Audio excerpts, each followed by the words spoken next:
नमस्कार दोस्तों, भारत एक सोच देख रहे हैं आप। उत्तर प्रदेश में विधानसभा चुनाव होने में अभी वक्त बाकी है। तकरीबन 10 महीने का वक्त उत्तर प्रदेश के विधानसभा चुनाव में अभी बचा हुआ है, लेकिन सियासी गुणा गणित दांव पेच शुरू हो गए हैं। आप जानते हैं उत्तर प्रदेश में समाजवादी पार्टी की एक स्टार विधायक है, डॉक्टर साहिबा हैं, और वो विधायक हैं मछली शहर की रागिनी सोनकर। रागिनी सोनकर पिछले 4 साल में, जब से वो विधायक बनी 2022 से लेकर अब तक, हमेशा वो सुर्खियों में रही हैं। कभी वो अपने बयानों की वजह से सुर्खियों में रहती हैं और सबसे ज्यादा वो चर्चाओं में रहती हैं सदन में अपने अंदाज को लेकर। जिस तरह वो सवाल पूछती हैं, सरकार को घेरती हैं।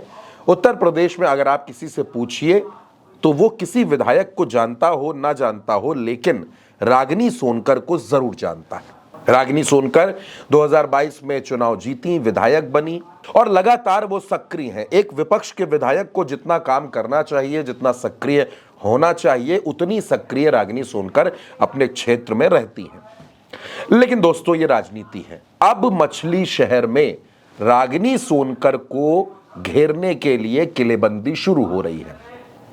ये बात किसी से छिपी नहीं है कि रागिनी सोनकर और तूफानी सरोज, जो समाजवादी पार्टी के विधायक हैं, उनके बीच मतभेद चलते रहते हैं। जब तूफानी सरोज की बेटी प्रिया सरोज लोकसभा का चुनाव लड़ी, तब भी ये मतभेद दिखे थे। लेकिन इस बार ये किलेबंदी बीजेपी कर रही है। बीजेपी के नेता जगदीश सोनकर, वही जगदीश सोनकर जो समाजवादी पार्टी के टिकट पर 2 बार इसी मछली शहर से विधायक चुने गए, मंत्री भी रहे, दिग्गज नेता है इस क्षेत्र के, और अब उन्होंने रागिनी सोनकर को घेरने का प्लान बनाया है। किस तरह बनाया है?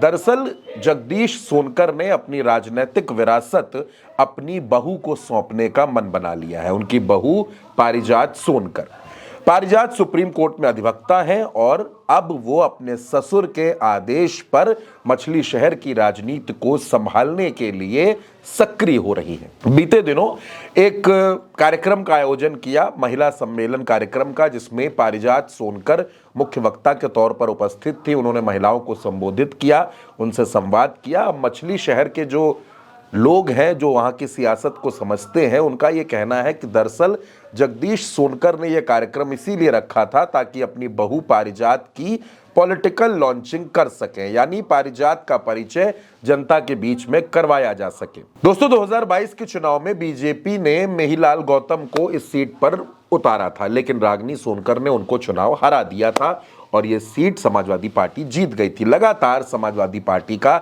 इस सीट पर जो कब्जा था वो बरकरार रहा। लेकिन इस बार, जैसा कि भारत एक सोच ने आपको बहुत पहले बताया था कि बीजेपी इस सीट पर प्रत्याशी बदल सकती है, तो अब पारिजात सोनकर की सक्रियता से ये सवाल खड़े हो रहे हैं कि क्या अब मछली शहर में रागिनी सोनकर के सामने बीजेपी भी महिला वाला दांव चलेगी?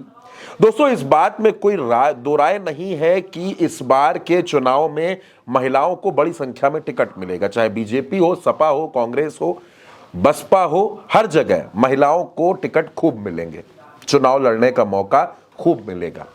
बीजेपी को अगर ऐसा लगा कि रागिनी सोनकर को एक महिला ही हरा सकती है, तो वो पारिजात पर दांव लगाने में पीछे नहीं हटेगी। जगदीश सोनकर क्षेत्र के दिग्गज नेता हैं, 2 बार विधायक रह चुके हैं और वो अपनी बहू को आगे ला रहे हैं। अपनी बहू को राजनीतिक जमीन दे रहे हैं, राजनीतिक विरासत दे रहे हैं और बहू के लिए माहौल तैयार कर रहे हैं। दरअसल बहू के सहारे वो राजनीति में एक बार खुद स्थापित होना चाहते हैं। कमजोर नेता नहीं है जगदीश सोनकर, समाजवादी पार्टी में हुआ करते थे, अब बीजेपी में है और अब बीजेपी के सहारे ही वो अपनी बहू को विधानसभा पहुंचाना चाहते हैं। तो 2 चेहरे मछली शहर के लोगों के सामने हो सकते हैं। एक तरफ समाजवादी पार्टी की विधायक रागिनी सोनकर बहुत सक्रिय हैं, क्षेत्र में खूब काम कर रही हैं, और दूसरी तरफ बीजेपी से पारिजात सोनकर, जो जगदीश सोनकर की बहू हैं। यानी मछली शहर का मुकाबला इस बार दिलचस्प हो सकता है, रोचक हो सकता है। वैसे भी अगर रागिनी सोनकर मछली शहर में चुनाव लड़ती हैं, तो मछली शहर उत्तर प्रदेश के चुनाव में जो हॉट सीटें होंगी, उनमें एक नाम मछली शहर का भी होगा। अब पारिजात की एंट्री ने मछली शहर की राजनीति को और भी ज्यादा चर्चित बना दिया है। आप इस पर क्या सोचते हैं? आप अपनी राय कमेंट बॉक्स में जरूर बताइएगा। भारत एक सोच को सब्सक्राइब कीजिएगा। नमस्कार।